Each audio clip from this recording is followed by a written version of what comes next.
সোনারগাঁও রাজ্যের প্রাসাদ অনেক দিন যাবৎ পরিত্যক্ত অবস্থায় ছিল।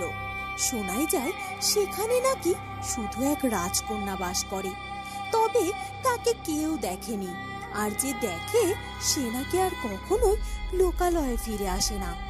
তবে ভেতরের কাহিনী কেউ জানে না, তাই সবাই সোনারগাঁ প্রাসাদকে মায়াবী রাজকন্যার প্রাসাদ বলেই চিনত। কেন কেন তুমি আমায় দিয়ে এসব অন্যায় কাজ করাচ্ছ?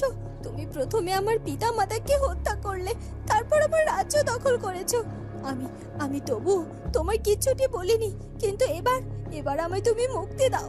আমার এই হাত দিয়ে আর অন্যায় কাজ করিও না, তুমি নিরীহ মানুষদের ক্ষতি করিও না। আমাকে ছেড়ে দাও তুমি ডাইনি ভিশাখা। তোকে আমি ছেড়ে দেব বলে তো তোরই